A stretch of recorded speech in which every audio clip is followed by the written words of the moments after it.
За новинарите повелете прашање. Господин Заев, дали оно што се случи вчера првично сметате дека е обид да се посегне по вашиот живот? Ова вчера беше обид за убиство по план и добра умисла. Тоа можете добро сами да го анализирате. Од влезот на луѓето во собранието, посочувањето, однесувањето на маскираните лица, координирањето со одредени структури во полицијата, директно доаѓањето до таму каде што се поединците кои што се фокусирани, пред се секако пратениците од мнозинството, но тука за жал загази и новинарите кои што беа таму присутни, тие беа директно под насилство од страна на насилниците и вандалите. Ова вчера беше обид за убиство со умисла и по план. Господин Заев, добър ден, BTV България. Бихте ли казали, имате ли представа кои са лицата с черни маски, които вчера биха и депутати, и журналисти, и граждани? Благодаря. Јас верувам истрагите ги откријат до крај сите потреби на сознание на сите тие поединци. Јас лично ги познавам сите тие кои што директно со жар и крв во очите бараат одзимање на животите. Верувам дека дел од нив беа полицајци, дел бандити. Но истрагата тоа ќе го покаже, да не преюдицираме. Верувам дека нема да остане никој трајно скриен за својата маска, заради тоа што се познаваат луѓето и вака скриени. Повелете други прашања. Како планирате за нова влада натаму да тече процесот на влада? Тоа што најмалку го очекувам, предавањето на кабинетот на новиот председател на Собранието на Република Македонија, испраќање писмо до Ѓорги Иванов во рок од 10 дена, се надевам во рок од 2-3 дена, да биде доделен мандатот за формирање на влада, да се стават институциите под контрола и да тргне Македонија напред. Господине Заев, председателот Иванов вчера излезе со изјава со понуда, односно со повик за лидерска средба. Дали имате намера да воопшто додите на таа средба? Каде на клинички центар да ја правиме со господинот Зијадин Села? Не знаеме сите какви се последиците од ударите во главите на нас, барем дел од лидерите, што бевме таму. Така да, апсолутно, ни не размислуваме. Господинот Иванов посочи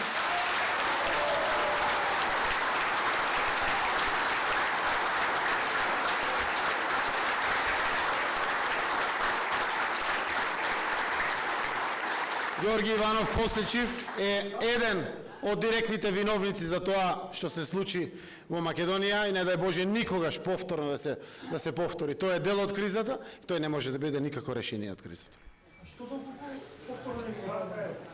Рековме ќе има председател на собранието? Има. Ќе има влада Република Македонија.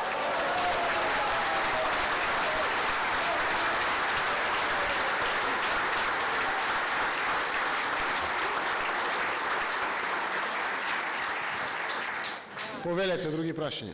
Господина Заев, Душица Мрѓа. Само малку да повелете. Душица Мрѓа, телевизија 24.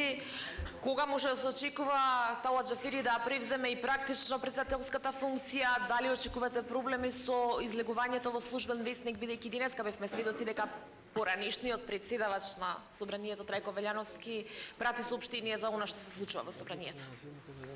Одлуката е на сила која е донесена. Апсолутно процедурата, благодарение на вас, медиумите, и на неколку пратеници кои што го снимаат целиот настан, е јасна како ден. 67 пратеници учествуваа во целокупната процедура, од вкупно 120. Сите ја следеа целата процедура, 61 од присутни 67 во учество во процедурата гласаа за господинот Талат Џафери. Јавно е даде изјавата, јавно процедурата согласно деловник е соопштена и апсолутно не очекувам никакви пречки на примопредавањето, на водењето на парламентот од председавачот Трајко Велјановски на председателот на собранието господинот Талат Џафери. Господине Заев, Ве молам, повелете. дали точно дека сте имале можност да искочите од собранието е толпата да влезе во председателот и дали е точно дека одбивте и не сакате да искочите другите пратеници? Како народни избраници сме должни процедурата да ја запазиме до крај. Должност ни е и пред вас медиумите, како ќе ве оставиме внатре, а ние кај ќе одиме. Должност ни е пред колегите пратеници Должност ни е и човечка, но должност ни е и отчетна. Да ја завршиме целата процедура до крај, информирајќи го граѓаните и цела Република Македонија за легитимната и деловничка одлука која што беше вчера донесена. А нормална е солидарноста која што беше покажана на дело од сите колеги пратеници од мнозинството кои што стоја таму и секако не можам да скријам изразување на почит на пратеникот Владко Ѓорчев, кој што стоеше рамо до рамо до нас, со уште неколку други луѓе, и тоа е за респект и го почитувам.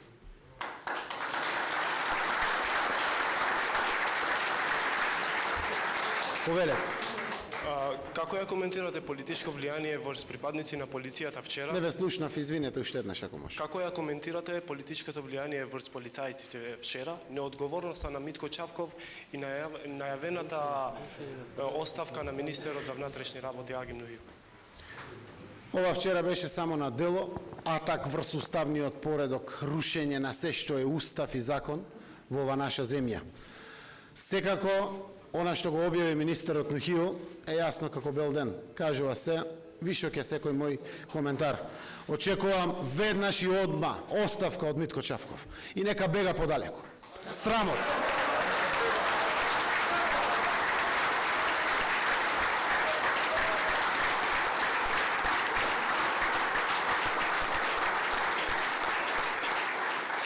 Повелете други прашања. Владко Чаловски од Нова, порталот. Дигнете рака да ви видам Да. само. Да, Господине Заев, со оглед на тоа што вчера насилствата беа во центарот на фокусот како во Македонија, така и во странските медиуми, дали можеби од синоќа до денес сте разговарале со некој од меѓународната заедница лично? Неколку амбасадори ја посетија партијата, некој најавија состаноци, јас разговарав со неколку по телефон. Сите даваат подршка пред се на демократските процеси, да избегнеме насилство и секако не подржуваат во апелите на присебност и разум кон граѓаните. Ја користам приликата уште еднаш да испратам порака. Сега треба да демонстрираме свест и совест сите ние, граѓаните на Република Македонија. Да останеме присебни, да останеме разумни. Тоа ни е должност пред татковината и пред нашите семејства. Истовремено, ја користам приликата уште еднаш да ги повикам сите вработени во институциите на Република Македонија. Вчера имавме пример да видиме што значи професионализам, а што значи партиска диктат на оние кои што треба да бидат професионалци. Го видовме сите, го видовте и вие. Затоа апелирам согласно устав и законските надлежности, секој да извршува својата улога. Очекувам од државното јавно обвинителство да посегне директно, има докази до небото за се, за поединци, за нивните имиња и презимиња, за сите нивни активности директно. Обид за убиство беше кон посочени поединци кои што се представници на владеачкото мнозинство во државата и за жал и новинарите, репортерите беа исто така потенцијален, сериозен, подеднакво исти таргет за линчување, за линч, за одзимање на нивните животи. Повелете. Господине Заев, сакам да ве прашам едно прашање. Јас бев дел од таа цела драма. Она што успеавме да го видиме, можеби ќе ви звучи тенденциозно, но пратениците на Демократската унија за интеграција не беа воопшто тепани. Се поставува прашањето зошто тоа се случи така и дали сметате дека вашиот партнер некаде овде затаи? И уште едно прашање, дали бевте претходно известени дека може да се случи ова сценарио? Ние сме сите веќе едно, борци за слобода и демократија во ова наша земја. Модриците на нивните тела се доказ за модриците на дел од нашите пратеници кои што за жал, за среќа нивна, а за наша жал не се шиени како нас со хируршки зафати и сите. Тие беа рамо до рамо до нас. Токму помеѓу мене и Оливер Спасовски и голем дел, Радмила Шекеринска, Шилегов и другите пратеници, Лупче, беа до нас. Талат Джафери, Рафаис, Реджеил, Исмаили, Зиедин Села беше тука до нас, Джевата Деми, тука беа, Артан Груби, тука беа сите.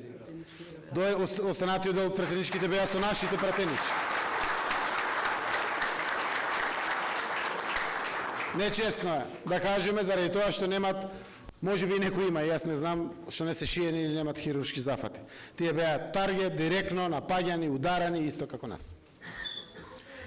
А настока, како го коментирате отсутството на лидерот на ДУИ, Али Ахмети и пратеник, бидејќи имаш информации дека координирана би беше стратегијата? Зошто Ахмети не беше Отсутството на? Али Ахмети, зошто не беше во собраниската сала коалицијскиот партнер ваш, кој што е пратеник? Отсуството на Али Ахмети беше осмислено и со причина. Причината, предпоставам, ја знаете и самите, да излечете како анализа. Такво нешто? Излечете ја сами анализата. Тоа беше координирано и договорено со намера да не биде присутен таму. А сценариото не кажавте дали знаете? Кој би се надевал на вакво сценарио во земја мала, каде што реков, родни ни фаќаме се. Не се надевавме. Видовте дека го направивме на најмирен и ненасилен чин, чинот на избор во пленум салата, заедно со присутно мнозинство, транспарентно, отворено, со целата доза на внимателност. И секако имаше бојазност заради тоа што времето во кое што тоа се случува, знаеме дека е време кога се одржуваат протестите. Но и покрај тоа, одговорноста да и се соопшти на јавност, да се сподели со вас новинарите, кои што бевте под ризик исто како нас, е нешто кое што мора да остане во доменот на човечноста, одговорноста и транспарентноста. Го направивме тоа што секој здраворазумен човек би го направил. Направивме чекори, ја информиравме јавноста и секако се движевме за процедурите. Очекувавме, кога видовме дека ќе влезат, дека ќе има одредени насилства, но го видовме намерата, жарот, злото, ѓаволштината во очите на луѓето да направат убиство. Тие зборуваа за убиството, како ќе се случи, како ќе го направат тука, пред вас, пред нас, пред сите. Повелете. Ви благодарам на сите за присуство.